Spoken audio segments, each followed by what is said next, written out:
میں اس کمرے میں بہت خوشی خوشی جا رہا تھا، کیونکہ مجھے پتا تھا کہ اگر وہاں میرے لیے کوئی مصیبت بھی انتظار کر رہی ہوئی تو وہ غربت سے بڑی تو نہیں ہوگی، اور اس کے بعد میری زندگی میں آسانیاں ہو جائیں گی۔ تھوڑی بہت قربانی دے دوں گا، لیکن جب کمرے میں داخل ہوا تو جو سامنے کا منظر دیکھا، میرے منہ سے چیخ نکل گئی۔ میں ایک جوان جہان مرد تھا، لیکن کسی نابالغ لڑکی کی طرح چلانے لگا، کیونکہ سامنے کا منظر ہی ایسا تھا۔ میں واپس دروازے کی طرف پلٹا، پر دروازے کو باہر سے بند کر دیا گیا تھا، اور وہ میری طرف دیکھ کر مسکرا رہی تھی، کہہ رہی تھی میرے پاس نہیں آؤ گے، اور وہیں پر میری سانس سے رک گئی، کیونکہ سامنے جو بیٹھی تھی وہ تو ہم لوگ 5 بہن بھائی تھے، جن میں سے میں سب سے بڑا تھا۔ 3 بہنیں تھیں اور ایک چھوٹا بھائی تھا جو آخر میں پیدا ہوا۔ ابو کو بچوں کا بہت شوق تھا، گھر بسانے کا بہت شوق تھا، اپنا گھونسلہ بنانے کا، لیکن ابو جب سب کچھ کر بیٹھے اور چھوٹا بھائی صرف 2 سال کا تھا کہ بابا اس دنیا سے چلے گئے۔ ان کی زندگی ختم ہو گئی۔ شاید وہ اتنے ہی زندگی لکھوا کر لائے تھے، اور سارے گھر کی ذمہ داری مجھ پر آ پڑی۔ بھائی بہت چھوٹا تھا، اور بہنوں کو باہر نکالنا ہمارے خاندان کا رواج نہیں تھا۔ اس وقت میری عمر کم تھی، چہرے پر ابھی داڑھی آنا شروع ہوئی تھی۔ میں نے محنت مزدوری کرنا شروع کر دی۔ مجھے جو بھی دیکھتا وہ کہتا کہ یہ اپنی جوانی اور اپنا حسن برباد کر رہا ہے، محنت مزدوری کر رہا ہے، یہ اتنا زیادہ خوبصورت ہے، اسے تو کسی فلم میں ہیرو آنا چاہیے۔ میں سوچتا تھا کہ اپنی زندگی میں ہیرو بن جاؤں، یہی بڑی بات ہے، کیونکہ میں واقعی بہت خوبصورت تھا، اپنے بابا کی طرح۔ میرے بابا بھی بہت خوبصورت تھے، لیکن ساری زندگی محنت مزدوری کر کے ہی انہوں نے ہمارا پیٹ پالا تھا، اور آخر میں تو وہ اپنی جوانی کی تصویروں جیسے بھی نہیں لگتے تھے۔ میرے ساتھ بھی یہی ہونے والا تھا، شاید یہی زندگی تھی۔ دن بھر محنت مزدوری کرتا، رات کو گھر آتا تو ماں پیار سے بیٹھ کر روٹی کھلاتی اور ساتھ ساتھ باتیں کرتی کہ بیٹا تو ہے ہی ہمارا بھائی، تیرا ابھی بہت چھوٹا ہے، یوں سمجھ کے تیری اولاد کی طرح ہے۔ ماں ایک ہی بات روز کہتی تھی، شاید ان کو ڈر تھا کہ کہیں میں ان ساری ذمہ داریوں سے تنگ آ کر بھاگ نہ جاؤں۔ بھاگنے والوں میں سے تو میں نہیں تھا، لیکن پریشان بہت رہتا تھا، کیونکہ اتنا کر کے بھی اپنے بہن بھائیوں کو روزانہ دال کے علاوہ میں کچھ بھی نہ کھلا پاتا تھا۔ گھر کی دیواریں خاموش رہتی تھیں، مگر میری ذمہ داریاں ہر وقت شور مچاتی تھیں۔ میں تھک جاتا تھا لیکن رک نہیں سکتا تھا، کیونکہ میرے پیچھے 3 بہنیں تھیں، ایک چھوٹا بھائی تھا اور ایک ماں تھی جو میرے سہارے پر زندہ تھی۔ ہر دن اسی سوچ میں گزرتا تھا کہ اگر میں نہ چلا تو یہ گھر کیسے چلے گا۔ بہت پریشان رہتا تھا، ادھر ادھر نوکریاں تلاش کرتا رہتا تھا، لیکن کچھ بھی نہیں ملتی تھی۔ روزانہ امیروں کے محلے کے پاس سے گزر کر جاتا تھا، وہاں بڑے بڑے گھر ہوتے تھے، سڑکیں صاف ہوتی تھیں، ہر گھر کے باہر گاڑی کھڑی ہوتی تھی، کبھی باہر اور کبھی اندر گیٹ کے پاس چوکی دار بیٹھا ہوتا تھا۔ میں ان گھروں کو دیکھ کر سوچتا تھا کہ ہم تو دنیا میں صرف ذلیل ہونے کے لیے آئے ہیں۔ کبھی کبھی دل میں یہ بھی خیال آتا تھا کہ کسی طرح امیر ہو جاؤں، میں بھی ایسے ہی بڑے بنگلے میں رہوں، میری بھی اپنی گاڑی ہو، میرے بہن بھائی اچھے مہنگے اسکولوں میں جائیں اور پیسوں کی کوئی ٹینشن نہ ہو۔ جب میرے بہن بھائی مجھے کہیں کہ بھائی ہمیں سیر پر لے جاؤ، تو میں یہ نہ سوچوں کہ اب کہاں سے لے جاؤں گا، پیسے تو ہے نہیں، بس میں انہیں کہوں کہ چلو گاڑی میں بیٹھو، میں آ رہا ہوں۔ میں ہر روز ایک ہی منظر دیکھتا تھا، چمکتے ہوئے دروازے، صاف ستھرے صحن اور اندر کی روشنیاں جو دور سے ہی دل کو چبھتی تھیں۔ میں اپنے پھٹے ہوئے کپڑوں اور تھکے ہوئے قدموں کے ساتھ وہاں سے گزرتا تو لگتا تھا جیسے میری قسمت اور ان کی قسمت کے درمیان ایک بہت بڑی دیوار کھڑی ہے۔ ہر غریب آدمی کا یہی خواب ہوتا ہے کہ ایک دن وہ امیر ہو جائے، لیکن بہت سے غریب لوگ اسی خواب کو اپنے دل میں لیے مر جاتے ہیں۔ آج تیسرا دن تھا، مجھے مزدوری نہیں ملی تھی، گھر میں 2 دن سے فاقے چل رہے تھے۔ میرے بہن بھائی نے کچھ نہیں کھایا تھا، جو تھوڑا بہت تھا وہ چھوٹے بھائی کو کھلا دیا تھا، باقی سب بیچارے صبر کر کے بیٹھے تھے اور میری طرف دیکھ رہے تھے کہ میں جاؤں گا تو کچھ لے کر آؤں گا۔ صبح صبح گھر سے نکل گیا تھا، دل میں ایک ہی بات تھی کہ آج کسی طرح کام مل جائے تو گھر کا چولہا جل جائے گا۔ راستے میں قدم بھاری تھے اور آنکھوں کے سامنے بس گھر کا وہ منظر تھا جہاں سب خاموش بیٹھے ہوتے تھے اور انتظار کرتے تھے۔ اسی حالت میں چلتے چلتے ایک بڑے سے بنگلے کے باہر سے گزرا۔ وہاں ایک بورڈ لگا تھا جس پر لکھا تھا چوکیدار کی ضرورت ہے۔ دل میں ایک ہلکی سی امید جاگی۔ میں نے سوچا کیوں نہ جا کر بات کر لوں۔ دروازے پر چوکیدار نہیں تھا، اس لیے میں نے بیل بجائی۔ کچھ دیر بعد ایک نوکر آیا اور دروازہ کھولا۔ میں نے کہا کہ میں نوکری کے لیے آیا ہوں، آپ کو چوکیدار کی ضرورت ہے؟ اس نے پوچھا پہلے کہیں چوکیداری کی ہے؟ میں نے جھوٹ بول دیا اور کہا ہاں کی ہے، پچھلی گلی میں بنگلہ نمبر 20 وہاں پر کام کیا ہے۔ اس نے کہا کوئی گارنٹی دینے کے لیے آئے گا؟ میں نے کہا جس سے مرضی گارنٹی لے لیں۔ اس نے کچھ دیر سوچا اور کہا ٹھیک ہے اندر آ جاؤ، مالکن ہی فائنل کریں گی، یہاں مالک نہیں ہوتا، یہاں عورت کا راج ہے۔ اس کی بات میں عجیب سا انداز تھا، جیسے وہ خود اس بات کو پسند نہیں کرتا، لیکن میں اس وقت صرف نوکری کے بارے میں سوچ رہا تھا۔ اندر لے جایا گیا تو ایک کرسی پر بٹھا دیا گیا۔ گرمی بہت زیادہ تھی، پسینہ جسم سے بہہ رہا تھا، مگر دل صرف اس بات پر لگا تھا کہ شاید آج کچھ بن جائے۔ میں نے نوکر سے کہا پانی مل جائے گا؟ اس نے ایک گلاس پانی لا کر دیا۔ وہ پانی ٹھنڈا نہیں تھا، مگر میں نے پی لیا، کیونکہ پیاس صرف پانی کی نہیں تھی، پیٹ کی بھی تھی۔ میں کرسی پر بیٹھا انتظار کر رہا تھا۔ سامنے ایک کمرہ تھا جس کی کھڑکیاں میری طرف تھیں۔ مجھے بار بار ایسا لگ رہا تھا جیسے کھڑکیوں کے پیچھے کوئی کھڑا ہو کر مجھے دیکھ رہا ہے، مگر نظر کوئی نہیں آتا تھا۔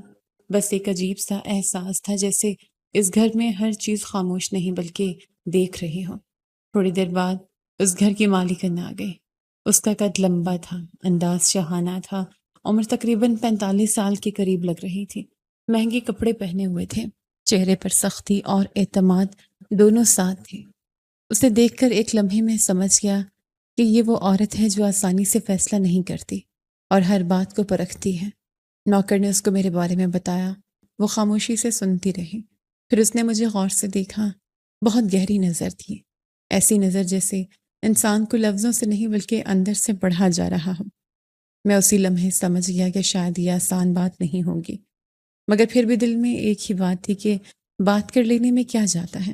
اگر انکار کرنا ہے تو کر دے، اور اگر قبول کرنا ہے تو گھر کے فاقے ختم ہو جائیں۔ اس نے مجھ سے میرا نام پوچھا۔ میں نے کہا جی میرا نام حسنین ہے۔ اس نے میری طرف دیکھ کر سر ہلایا۔ پھر عمر پوچھی۔ میں نے بتایا کہ میری عمر کم ہے لیکن ذمہ داریاں زیادہ ہیں۔ پھر اس نے پوچھا کہ کاسٹ کیا ہے؟ میں ایک لمحے کے لیے رک گیا۔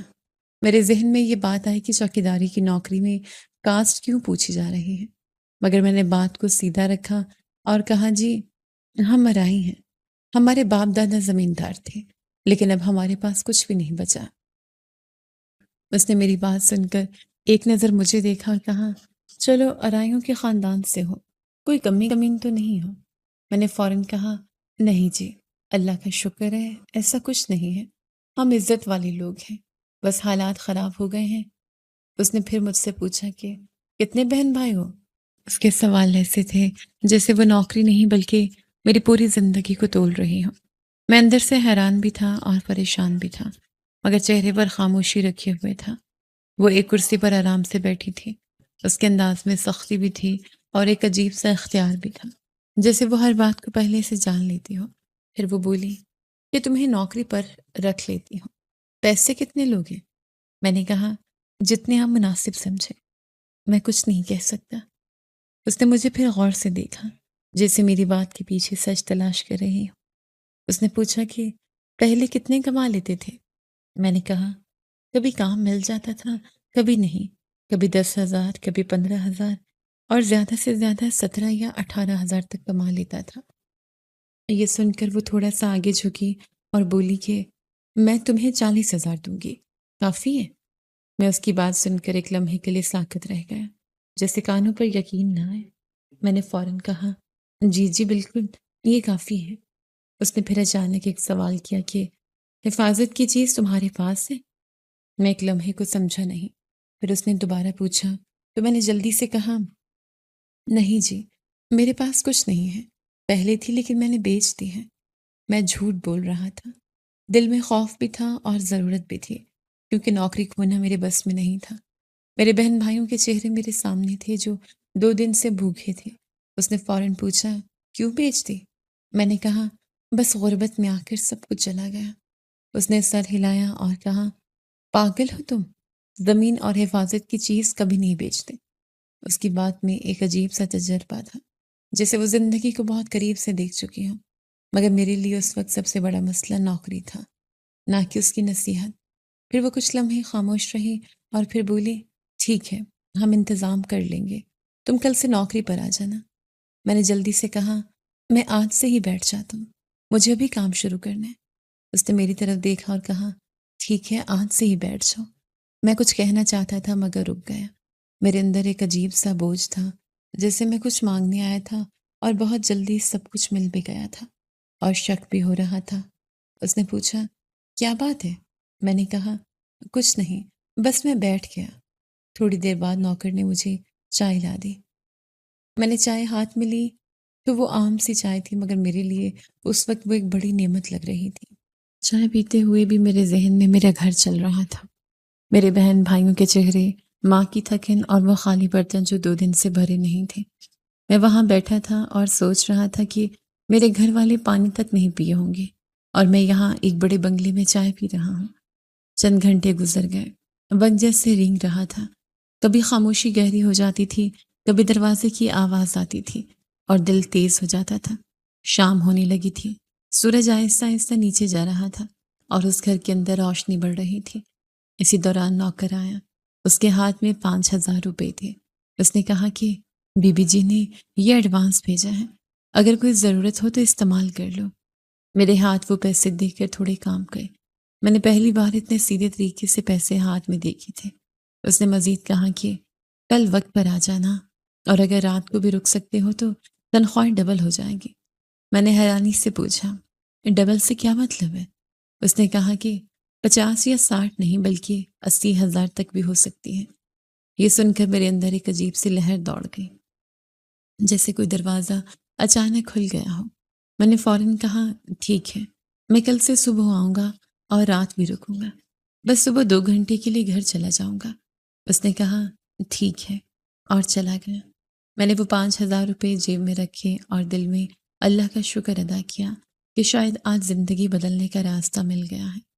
میں وہاں سے نکلا تو بازار سے سیدھا گھر کے لیے ضروری سامان خریدا، آٹا، چاول، چکن اور کچھ روزمرہ کی چیزیں۔ گھر پہنچتے ہی ماں نے مجھے دیکھا تو پوچھا کہ یہ سب کیا ہے؟ میں نے کہا، آج چکن لایا ہوں، اچھا سا پلاؤ بنے گا۔ ماں نے پریشانی سے کہا کہ یہ پیسے کہاں سے آئے اور کیوں خرچ کیے؟ اگر مل بھی گئے تھے تو بچا لیتے۔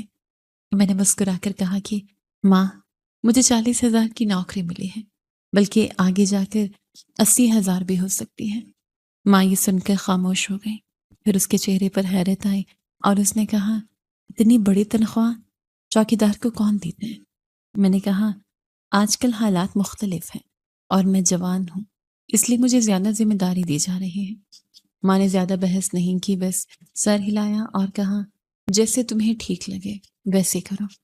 ماں نے جلدی سے چاول اور چکن بنایا۔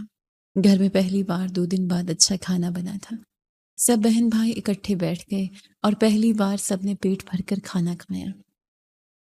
گھر میں جو خاموشی تھی وہ تھوڑی بدل گئی تھی، جیسے تھوڑی سی زندگی واپس آ گئی ہو۔ کھانے کے بعد ماں نے مجھے وہ 5,000 روپے واپس دیے اور کہا کہ یہ گھر کے خرچ کے لیے رکھ لو۔ میں نے انکار کیا، مگر ماں نے زبردستی میرے ہاتھ میں رکھ دیے۔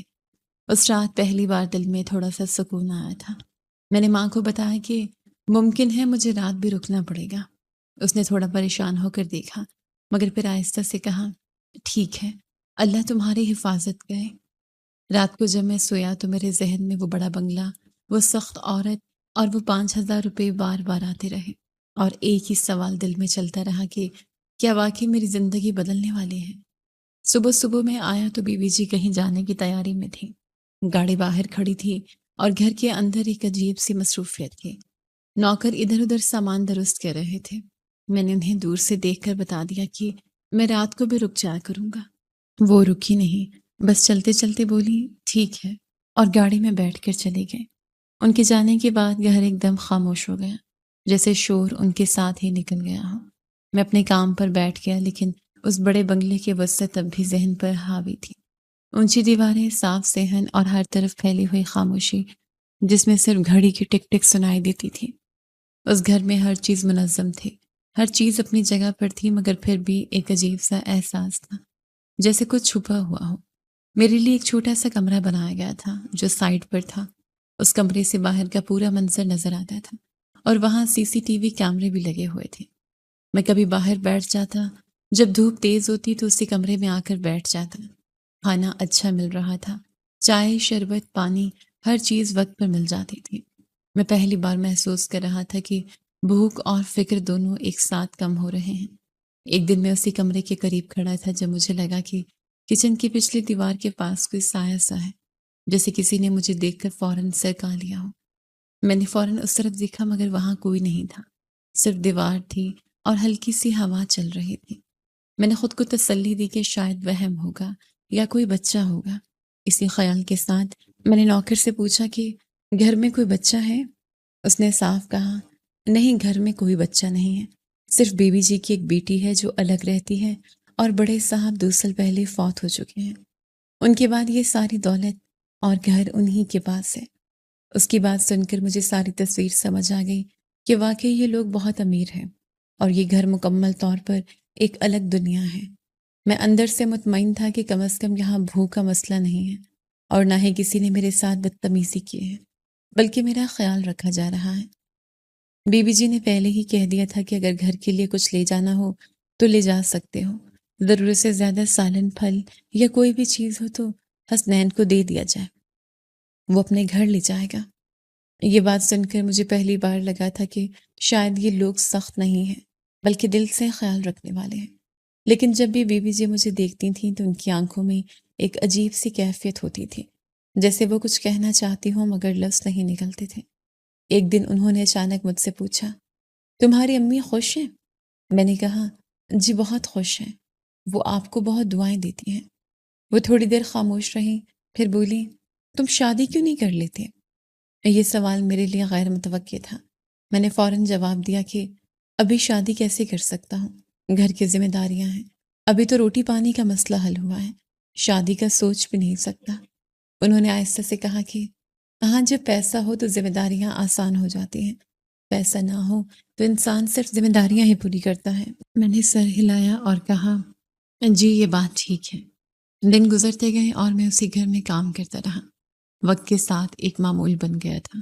کبھی کبھی بی بی جی خود بھی آتے جاتے میرا حال پوچھ لیتی، تھوڑی بہت بات بھی ہو جاتی تھی مگر وہ بات ہمیشہ مختصر ہوتی تھی۔ گھر میں جو بھی چیز آتی وہ اکثر میرے لیے بھی بھیج دی جاتی تھی، پھل ہو یا میٹھا یا کوئی خاص کھانا۔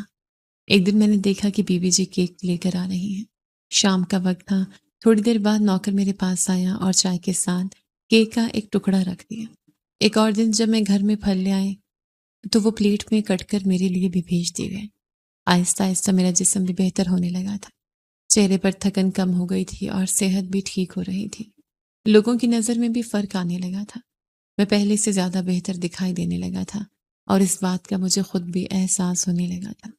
میرے ایک دوست نے ایک دن مجھ سے کہا کہ تو ایسا مرد ہے کہ تیرے کندھے پر سر رکھ کر کوئی بھی عورت سو سکتی ہے اور سکون محسوس کر سکتی ہے۔ اس وقت میں اس بات کو پوری طرح نہیں سمجھ سکا تھا مگر اب جب وقت بدل رہا تھا اور حالات مختلف ہو رہے تھے تو وہ جملہ ذہن میں بار بار گونجنے لگا تھا۔ ایک دن موسم بہت اچھا تھا، صبح سے آسمان پر کالے بادل چھائے ہوئے تھے، ہوا ٹھنڈی چل رہی تھی اور ایسا لگ رہا تھا جیسے بارش کسی بھی وقت شروع ہو جائے گی۔ دن میں ہی رات جیسا منظر بن گیا تھا، سورج کہیں بادلوں کے پیچھے چھپ گیا تھا اور پورے بنگلے پر ایک عجیب سی خاموشی چھائی ہوئی تھی۔ میں اپنی جگہ پر بیٹھے باہر کا منظر دیکھ رہا تھا، درختوں کی شاخیں ہوا کے ساتھ ہل رہی تھیں اور کبھی کبھی پتوں کی آواز سنائی دیتی تھی۔ مجھے اس گھر میں کام کرتے ہوئے تقریباً 1 مہینہ ہونے والا تھا، لیکن میں نے ابھی تک بی بی جی کی بیٹی کو نہیں دیکھا تھا۔ ویسے بھی مجھے کوئی ایسا شوق نہیں تھا کہ میں کسی کے بارے میں جاننے کی کوشش کرتا، میں اپنے کام سے کام رکھتا تھا۔ میں یہی سوچتا تھا کہ امیروں کے بچے ویسے بھی اپنی الگ دنیا میں رہتے ہیں، شاید وہ بھی گھر کے اندر ہی رہتی ہوگی یا اپنے کاموں میں مصروف ہوگی۔ اسی دوران بی بی جی بھی موسم دیکھنے کے لیے باہر نکل آئی۔ انہوں نے ہلکے رنگ کا مہنگا سوٹ پہنا ہوا تھا، ہوا ان کے دوپٹے کو بار بار اڑا رہی تھی۔ وہ آ کر میرے قریب والی کرسی پر بیٹھ گئی۔ ان کے چہرے پر آج معمول سے مختلف سکون تھا۔ وہ بار بار میری طرف دیکھ رہی تھیں اور پھر سامنے بادلوں کی طرف دیکھنے لگتی تھیں۔ تھوڑی دیر بعد انہوں نے نوکرانی کو آواز دی اور پکوڑے بنانے کا کہا۔ کچن سے تھوڑی دیر بعد گرم گرم پکوڑوں کی خوشبو آنے لگی۔ بارش کی ہوا اور پکوڑوں کی خوشبو مل کر عجیب سا سکون پیدا کر رہی تھی۔ جب پکوڑے آئے تو انہوں نے مجھے بھی آواز دی اور کہا، ادھر آ کر بیٹھ جاؤ۔ میں پہلے تو جھجکا مگر پھر ان کے پاس جا کر بیٹھ گیا۔ انہوں نے اپنے ہاتھ سے چائے کا کپ اٹھا کر میرے سامنے رکھا، پھر پکوڑوں کی پلیٹ بھی میری طرف سرکا دی اور بولی، کھاؤ۔ میں نے آہستہ سے شکریہ کہا اور کھانے لگا۔ بارش ابھی شروع نہیں ہوئی تھی مگر بادل اتنے گہرے تھے کہ لگ رہا تھا جیسے پورا آسمان زمین کے قریب آ گیا ہو۔ میں خاموشی سے چائے پی رہا تھا کہ اچانک انہوں نے ایک ایسی بات کہہ دی جس کی میں نے کبھی زندگی میں توقع نہیں کی تھی۔ وہ بولی، میری ایک بیٹی ہے، تمہاری ہی عمر کی، اس کے لیے رشتہ تلاش کر رہی ہوں۔ میں خاموشی سے ان کی بات سنتا رہا کیونکہ وہ پہلے بھی مجھ سے اکثر خاندان اور گھر کی باتیں کرتی رہتی تھیں۔ وہ بولتی رہیں کہ تمہیں شاید اندازہ ہو گیا ہوگا کہ اس گھر میں میرے سوا کوئی نہیں ہے اور میں کسی پر بھروسہ نہیں کر سکتی۔ ان کی آواز میں ہلکی سی تھگن تھی، جیسے وہ کافی عرصے سے کسی فکر میں مبتلا ہوں۔ وہ بولی، جو بھی میری بیٹی سے شادی کرے گا وہ صرف پیسوں کے لیے کرے گا۔ میں نے آہستہ سے کہا، آج کل لوگ واقعی بہت برے ہیں۔ انہوں نے فوراً میری طرف دیکھا اور کہا، ہاں، اسی لیے سوچ رہی ہوں کہ کوئی اچھا انسان مل جائے جو اس سے شادی کرے۔ میں ابھی یہی سمجھ رہا تھا کہ وہ بس عام باتیں کر رہی ہیں اور اپنے دل کا بوجھ ہلکا کر رہی ہیں۔ پھر اچانک انہوں نے میری آنکھوں میں دیکھتے ہوئے کہا، تم میری بیٹی سے شادی کر لو۔ ان کی بات سنتے ہی چائے میرے حلق میں اٹک گئی۔ میں زور سے کھانسنے لگا اور چند لمحوں کے لیے مجھے لگا شاید میں نے غلط سنا ہے۔ میں نے خود کو سنبھالا اور حیرانی سے کہا، یہ آپ کیا کہہ رہی ہیں بی بی جی؟ وہ بالکل سنجیدہ تھی۔ ان کے چہرے پر نہ ہنسی تھی نہ مذاق۔ وہ بولی، ہاں، میں نے تمہیں دیکھ لیا ہے۔ ایک نظر میں پتہ چل جاتا ہے کہ کون کیسا انسان ہے۔ تم اچھے ہو، خوبصورت ہو، جوان ہو اور میری بیٹی کی عمر کے ہو۔ میرے ہاتھ میں پکڑا ہوا کپ اب بھاری لگنے لگا تھا۔ میں سمجھ نہیں پا رہا تھا کہ ایک امیر عورت اپنے چوکیدار سے اپنی بیٹی کی شادی کی بات کیسے کر سکتی ہے۔ میں نے گھبرا کر کہا، جی لیکن میں بھی شادی نہیں کرنا چاہتا۔ وہ ہلکا سا مسکرائیں اور بولی، ارے جب تم اس سے شادی کر لو گے تو تب تھوڑی چوکیدار ہوگے، اس گھر کے مالک بن جاؤ گے۔ ان کی آواز میں یقین تھا، جیسے وہ پہلے ہی فیصلہ کر چکی ہوں۔ پھر بولی، رہی بات تمہاری ذمہ داریوں کی تو وہ بھی پوری ہو جائیں گی۔ میں نے فوراً پوچھا، وہ کیسے؟ انہوں نے سیدھا جواب دیا، اگر تم میری بیٹی سے شادی کرنے کی حامی بھر لو تو میں تمہیں ہر مہینے 5 لاکھ روپے دوں گی۔ یہ سن کر میرے اندر جسے سب کچھ رک گئے۔ اگر اس وقت میں کچھ کھا رہا ہوتا تو شاید وہ بھی میرے گلے میں پھنس جاتا۔ میں حیرت سے ان کا چہرہ دیکھتا رہ گیا۔ میرے ذہن میں ماں باپ، بہن بھائی، گھر کے فاقے اور میری ساری زندگی ایک ساتھ گھومنے لگی۔ وہ بولی، میں سنجیدہ ہوں، کوئی مذاق نہیں کر رہی۔ ویسے بھی میرا تمہارے ساتھ ایسا کوئی تعلق نہیں کہ میں اس بات پر مذاق کروں۔ پھر انہوں نے آہستہ سے کہا، اس بارے میں سوچ کر مجھے بتانا، تمہارے پاس 2 دن ہیں۔ یہ کہہ کر وہ خاموش ہو گئی، بالکل خاموش۔ اب صرف ہوا کی آواز تھی اور دور کہیں گرجتے بادلوں کی دھیمی آواز میں بھی خاموش بیٹھا رہا۔ ہاتھ میں چائے کا کپ تھا مگر ذہن کہیں اور چلا گیا تھا۔ میں بار بار آسمان پر بنے کالے بادلوں کو دیکھ رہا تھا اور سوچ رہا تھا کہ آخر انہوں نے ایسی بات کیسے کر دی۔ ایک امیر عورت اپنی بیٹی کا رشتہ مجھے دے رہی تھی، مجھے جو کبھی 2 وقت کی روٹی کے لیے ترستا تھا اور جس نے ابھی کچھ عرصہ پہلے تک مزدوری کر کے اپنے بہن بھائیوں کا پیٹ پالا تھا۔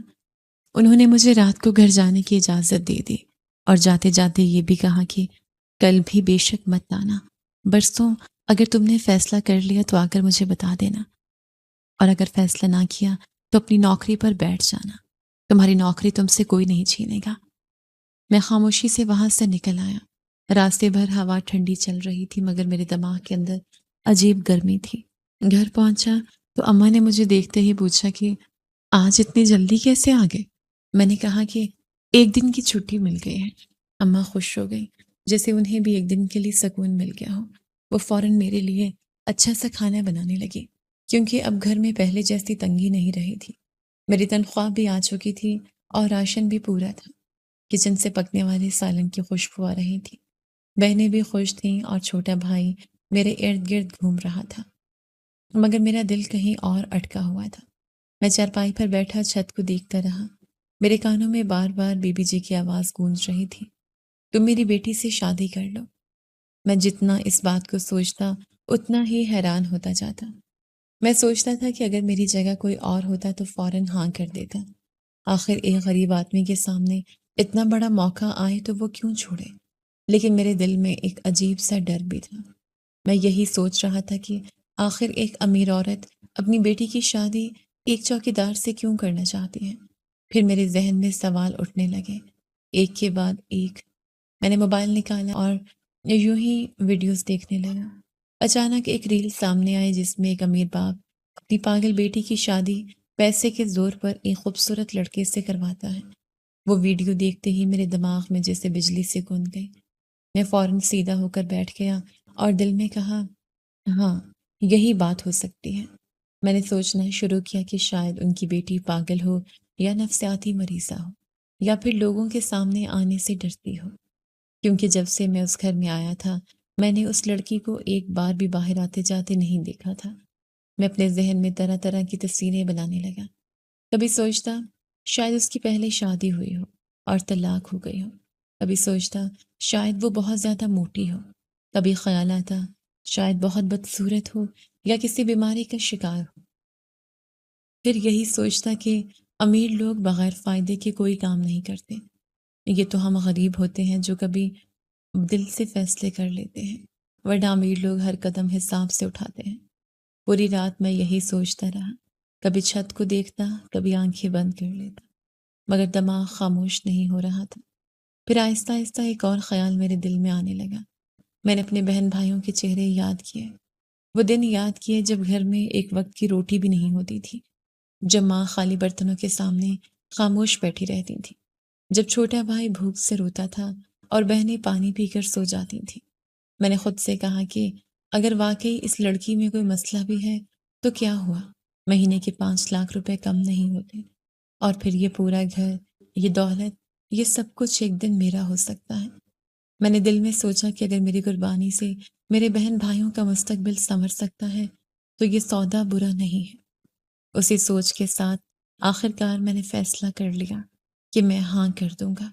صبح سویرے میں نہا دھو کر تیار ہوا اور سیدھا بنگلے پہنچ گیا۔ آسمان صاف تھا، مگر میرے دل کے اندر اب بھی عجیب سا بوجھ تھا۔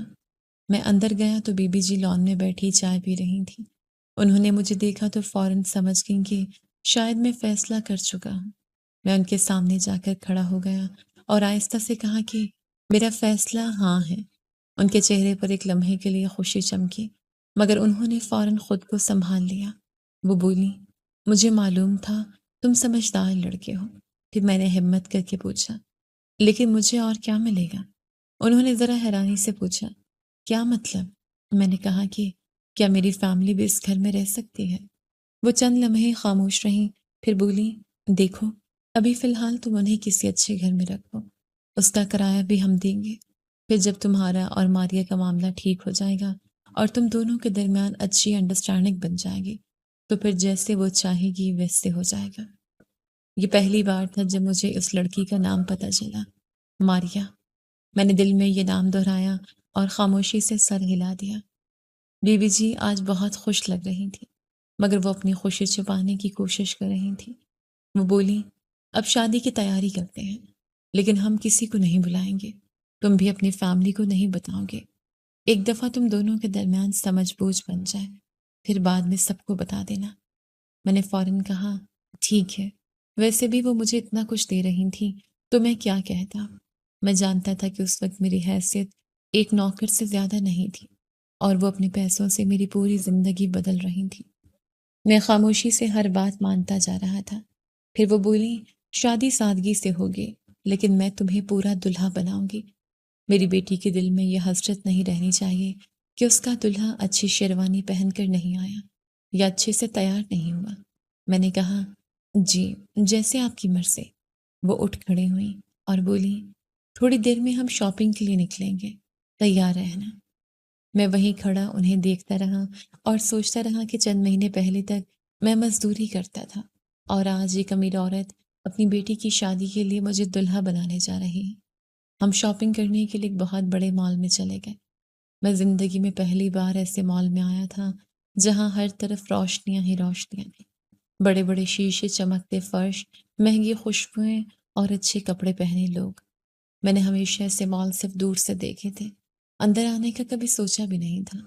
میری شکل شاید امیروں جیسی لگتی تھی، ورنہ میرے جیسے لوگ تو ایسے مال کے باہر سے بھی جھجکتے ہوئے گزرتے تھے۔ لوگ مجھے دیکھ رہے تھے۔ یہ میرے ساتھ ہمیشہ ہوتا تھا، خاص طور پر عورتیں اور لڑکیاں مجھے مڑ مڑ کر دیکھتی تھیں۔ شاید میری شکل ایسی تھی۔ بی بی جی میرے آگے آگے چل رہی تھیں اور میں تھوڑا پیچھے تھا۔ ان کا انداز ایسا تھا جیسے وہ اس جگہ کے مالک ہوں۔ ہر دکان والا انہیں عزت دے رہا تھا۔ ہم ابھی ایک بڑی دکان کے سامنے رکے بھی تھے کہ اچانک بی بی جی کی ایک دوست آ گئی۔ وہ بھی بہت امیر لگ رہی تھی، مہنگے کپڑے، مہنگا بیگ اور چہرے پر عجیب سا غرور۔ اس نے پہلے بی بی جی کو دیکھا، پھر مجھے غور سے دیکھنے لگی، پھر مسکرا کر بولی، یہ کون ہے؟ بی بی جی نے بغیر رکے فوراً کہا، میرا ہونے والا داماد ہے، حسنین ملک۔ حسنین نام ہے اس کا؟ میں چونک گیا کیونکہ انہوں نے پہلی بار میرے نام کے ساتھ ملک لگایا تھا۔ وہ عورت فوراً حیران ہو گئی اور بولی، اوہ، تو تمہیں ماریا کے لیے لڑکا مل گیا؟ بی بی جی ہلکا سا ہنسی اور بولی، کیوں، اس کے لیے لڑکا ہی ملنا تھا اور کیا کسی گوریلا سے شادی کروانی تھی؟ وہ خود ہی اپنی بات پر ہنسنے لگی، لیکن دوسری عورت کے چہرے پر عجیب سا تاثر آ گیا۔ وہ بولی، نہیں، میرا مطلب وہ نہیں تھا، میں تو بس ماریا کی کنڈیشن کی وجہ سے۔ اتنا کہہ کر وہ اچانک خاموش ہو گئی، جیسے اسے احساس ہو گیا ہو کہ اس نے زیادہ بول دیا ہے۔ میرا دل ایک لمحے میں دھڑکنے لگا۔ میں نے فوراً اس کے چہرے کی طرف دیکھا، مگر اس نے بات بدل دی اور بولی، اللہ نصیب اچھے کرے تمہاری بیٹی کے۔ پھر اس نے میری طرف دیکھ کر کہا، بیٹا بہت خوشی ہوئی، مبارک ہو۔ میں نے آہستہ سے شکریہ کہا، مگر اس کی ادھوری بات میرے دماغ میں کیل کی طرح اٹک گئی۔ ماریا کی کنڈیشن، یہ دو لفظ بار بار میرے ذہن میں گونجنے لگے۔ میں پہلے ہی سوچ رہا تھا کہ ضرور کوئی نہ کوئی بات ہے، اور اب اس عورت کی بات نے میرے شک کو اور بڑھا دیا تھا۔ لیکن اب میں کر بھی کیا سکتا تھا؟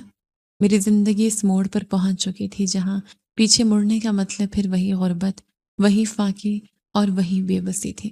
اس کے بعد میری شاپنگ شروع ہوئی۔ میرے لیے مہنگی شیروانی لی گئی، جوتے، گھڑی، پرفیوم، ہر چیز۔ میں جب شیشے کے سامنے کھڑا ہوتا تو خود کو پہچان نہیں پاتا تھا۔ ایسا لگ رہا تھا جیسے میں وہی حسنین نہیں ہوں جو چند مہینے پہلے دھوپ میں مزدوری کرتا تھا۔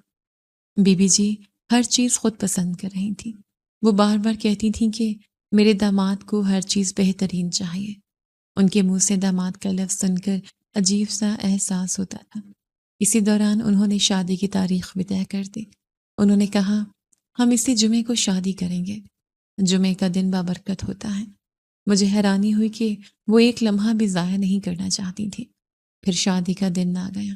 گھر کو سادگی سے سجایا گیا تھا، مگر ہر چیز میں امیری صاف نظر آ رہی تھی۔ خوشبو پورے گھر میں پھیلی ہوئی تھی۔ اچھا کھانا بن رہا تھا۔ چند لوگ تھے جو شاید گواہ تھے۔ قاضی صاحب بھی آ گئے تھے۔ ماری اندر ہی تیار ہو رہی تھی۔ میں نے ابھی تک اسے نہیں دیکھا تھا۔ یہ بات میرے دل کی دھڑکن اور تیز کر رہی تھی۔ میں شیروانی پہن کر بیٹھا تھا۔ مجھے سونے کی گھڑی پہنائی گئی، پھر سونے کی انگوٹھی بھی پہنائی گئی۔ میں نے کبھی خواب میں بھی نہیں سوچا تھا کہ میرے ہاتھ میں اتنی مہنگی چیزیں ہوں گی۔ قاضی صاحب نے نکاح نامہ میرے سامنے رکھا۔ میں نے غور سے پڑھنا شروع کیا۔ کوئی خاص شرط نہیں تھی، مگر ایک شرط دیکھ کر میرے ہاتھ ٹھنڈے پڑ گئے۔ اس میں لکھا تھا کہ اگر میں نے ماریا کو طلاق دینے کے بارے میں سوچا تو مجھے 5 کروڑ روپے ادا کرنے ہوں گے۔ میں فوراً بی بی جی کی طرف مڑا اور آہستہ سے کہا، 5 کروڑ تو میری 7 نسلوں کے پاس بھی نہیں ہے، آپ یہ کیوں لکھوا رہی ہیں؟ وہ میری آنکھوں میں دیکھ کر بولی، کیوں، تم نے کیا میری بیٹی کو طلاق دینی ہے؟ میں گھبرا کر بولا، اللہ معاف کرے، بالکل نہیں۔ وہ فوراً بولی، پھر لکھنے میں کیا جاتا ہے؟ میں چند لمحے خاموش رہا، پھر کہا، جی بہتر ہے لکھ دیں، اور وہ شرط لکھ دی گئی۔ اس لمحے مجھے عجیب سا احساس ہوا، جیسے میں کوئی عام نکاح نہیں بلکہ اپنی پوری زندگی کسی کے حوالے کر رہا ہوں۔ پھر قاضی صاحب نے نکاح پڑھایا، میں نے قبول ہے کہا، اور شاید اسی لمحے میری قسمت بھی بدل گئی۔ دعائیں خیر ہوئی، سب نے مبارکباد دی۔ بی بی جی کے چہرے پر آج حقیقی خوشی تھی، ایسی خوشی جیسے وہ کئی سال بعد سکون میں آئی ہو۔ میں خاموش بیٹھا رہا، میرے ذہن میں بار بار یہی چل رہا تھا کہ چند دن پہلے تک میں غریب مزدور تھا اور آج ایک امیر گھر کا داماد بن چکا ہوں۔ میرے گھر والوں کو ابھی تک کچھ معلوم نہیں تھا۔ اماں یہی سمجھ رہی ہوں گی کہ میں نائٹ ڈیوٹی پر ہوں، اور میں واقعی ڈیوٹی پر ہی تھا۔ بس فرق صرف اتنا تھا کہ آج میں ایک چوکیدار سے اس گھر کا داماد بن چکا تھا۔ میں باہر ہی بیٹھا تھا، ابھی بھی بی بی جی بار بار اندر جا رہی تھی اور پھر واپس آ جاتی تھی، جیسے کسی تیاری میں مصروف ہو۔ تھوڑی دیر بعد وہ میرے پاس آئیں اور کہنے لگی، آ جاؤ کھانا کھا لو۔ وہ پہلے ہی مجھے کھانا کھلا چکی تھی، مگر اب پہلی بار مجھے گھر کے اندر اس حصے میں لے جایا جا رہا تھا جہاں میں پہلے کبھی نہیں گیا تھا۔ میں ان کے پیچھے چلنے لگا۔ جیسے ہی اندر داخل ہوا تو میری نظریں چند لمحوں کے لیے ہر طرف رک گئیں۔ بڑی سی لابی تھی، فرش اتنا صاف تھا کہ روشنی اس پر چمک رہی تھی۔ دیواروں پر مہنگی تصویریں لگی ہوئی تھیں، ہلکی خوشبو پورے گھر میں پھیلی ہوئی تھی، اور ہر چیز بہت نفاست سے رکھی گئی تھی۔ سامنے ایک بند کمرہ تھا۔ بی بی جی نے اسی طرف دیکھتے ہوئے کہا، وہی میری بیٹی ماریا کا کمرہ ہے، وہ اندر ہی موجود ہے۔ میرے دل کی دھڑکن ایک دم تیز ہو گئی۔ میں نے آہستہ سے کہا، جی ٹھیک ہے۔ میں جیسے ہی دروازے کی طرف بڑھنے لگا تو انہوں نے اچانک میرا ہاتھ روک لیا۔ میں نے حیرانی سے ان کی طرف دیکھا، ان کی آنکھوں میں عجیب سی نمی تھی۔ وہ دھیرے سے بولی، حسنین، میری بیٹی کا دل نہیں توڑنا، وہ بہت حساس ہے، اس کا خیال رکھنا۔ میں نے فوراً کہا، آپ فکر نہ کریں بیگم صاحبہ، آج سے وہ میری بیوی ہے۔ میری بات سن کر ان کے چہرے پر ہلکی سی اداسی آ گئی۔ وہ بولی، بیگم صاحبہ نہیں، تم مجھے ماں بلا سکتے ہو، یا امی۔ یہ سن کر مجھے عجیب سا احساس ہوا۔ پہلی بار لگا جیسے میں واقعی اس گھر کا حصہ بن رہا ہوں۔ انہوں نے پھر میری طرف دیکھا اور بولی، میری بیٹی کا خیال رکھنا۔ وہ بار بار یہی بات کہہ رہی تھی۔ پھر اچانک ان کی آنکھوں میں آنسو آ گئے۔ انہوں نے نظریں جھکا لیں اور دھیمی آواز میں بولی، میں نے تم سے جھوٹ بولا تھا، میرے شوہر اس دنیا سے نہیں گئے، وہ بس ہمیں چھوڑ کر چلے گئے۔ میں خاموشی سے ان کی بات سنتا رہا۔ وہ بولتی گئی، جتنی دولت وہ چھوڑ گئے ہیں نا، یہ تو ان کی ایک انگلی کے برابر بھی نہیں ہے۔ اسی لیے مجھے افسوس نہیں ہوا کہ چلو ہم بے یار و مددگار چھوڑ کر نہیں گئے۔ پھر انہوں نے میری آنکھوں میں دیکھ کر کہا، لیکن تم میری بیٹی کا دل نہ توڑنا۔ میں نے فوراً کہا، آپ بالکل بے فکر رہیں۔ انہوں نے آہستہ سے سر ہلایا اور وہاں سے چلی گئی۔ اب میں اکیلا اس دروازے کے سامنے کھڑا تھا۔ میری سانسیں تیز ہو رہی تھیں۔ میں آہستہ سے دروازہ کھولا اور کمرے کے اندر داخل ہو گیا۔ میرے ذہن میں یہی تصویر تھی کہ شاید میری دلہن بستر پر بیٹھی ہوگی، شرمائے ہوئے میری طرف دیکھ رہی ہوگی، لیکن ایسا کچھ نہیں تھا۔ وہ کھڑکی کے پاس کھڑی تھی، اس کا منہ باہر کی طرف تھا جیسے چاند کو دیکھ رہی ہوں۔ کمرے میں ہلکی سی سفید روشنی پھیلی ہوئی تھی، پردے ہوا سے ہل رہے تھے، خوشبو اتنی اچھی تھی کہ پورا کمرہ مہک رہا تھا۔ میں نے دروازہ بند کیا مگر تب بھی اس نے میری طرف نہیں دیکھا۔ میں خاموشی سے کھڑا کمرے کو دیکھنے لگا۔ ایسا لگ رہا تھا جیسے دنیا کی ہر مہنگی اور خوبصورت چیز اس کمرے میں موجود ہو۔ بڑا سا بستر، نرم قالین، خوبصورت لائٹس، مہنگے پردے، ہر چیز شاہانہ تھی، لیکن انہی چیزوں کے درمیان سائڈ پر کچھ چھوٹی چھوٹی مشینیں بھی رکھی تھیں اور دوائیاں بھی پڑی تھیں۔ یہ دیکھ کر میرے دل میں فوراً خیال آیا کہ شاید وہ بیمار ہے۔ اس نے بہت خوبصورت جوڑا پہن رکھا تھا، قد اس کا تقریباً 5 فٹ 5 انچ ہوگا، اپنی ماں کی طرح لمبی لگ رہی تھی۔ اس کے بال کمر تک جا رہے تھے اور وہ مکمل خاموش کھڑی تھی۔ میں نے مصنوعی سی کھانسی کی تاکہ اسے احساس ہو کہ میں کمرے میں موجود ہوں، مگر اس نے پھر بھی میری طرف نہیں دیکھا۔ میرے دل میں عجیب سی بے چینی ہونے لگی۔ پھر میں نے آہستہ سے کہا، ماریا۔ میں نے پہلی بار اسے اس کے نام سے پکارا، اور جیسے ہی وہ میری طرف پلٹی میرے منہ سے زور کی چیخ نکل گئی۔ میرے قدم خود بخود پیچھے ہٹے اور میں فوراً دروازے کی طرف بھاگا۔ میں نے گھبراہٹ میں ہینڈل گھمایا مگر دروازہ نہیں کھلا۔ میں نے دوبارہ زور سے ہینڈل گھمایا تب پتہ چلا کہ دروازہ باہر سے لاک کیا جا چکا تھا۔ میری سانسیں بری طرح پھولنے لگی۔ وہ خاموشی سے کھڑی مجھے دیکھ رہی تھی اور میں اسے۔ وہ کوئی نفسیاتی مریضہ نہیں تھی، وہ پاگل بھی نہیں تھی، وہ بیمار بھی نہیں تھی، وہ موٹی بھی نہیں تھی، وہ کالی بھی نہیں تھی۔ وہ جو بھی تھی نا، بس وہ میرے وہم و گمان بھی نہیں تھا کہ وہ ایسے نکلے گی، کیونکہ میرے سامنے کوئی لڑکی نہیں بلکہ شاید 70 سال کی کوئی بوڑھی عورت کھڑی تھی۔ اس کے چہرے کی سکن بالکل ڈھلکی ہوئی تھی، آنکھوں کے ارد گرد گہری جھریاں تھیں، گردن پر بھی جھریاں ہی جھریاں تھیں، سر پر بال نہ ہونے کے برابر تھے، ہاتھ میں کسی بوڑھی عورت جیسے لگ رہے تھے، اور وجود بھی کمزور اور ڈھلا ہوا تھا۔ وہ آہستہ آہستہ چلتی ہوئی میری طرف آئی اور دھیمی آواز میں بولی، پریشان نہ ہو، میں ہی ماریا ہوں۔ بس اتنا سننا تھا کہ میری آنکھوں کے سامنے اندھیرا چھا گیا۔ میں وہیں بے ہوش ہو گیا۔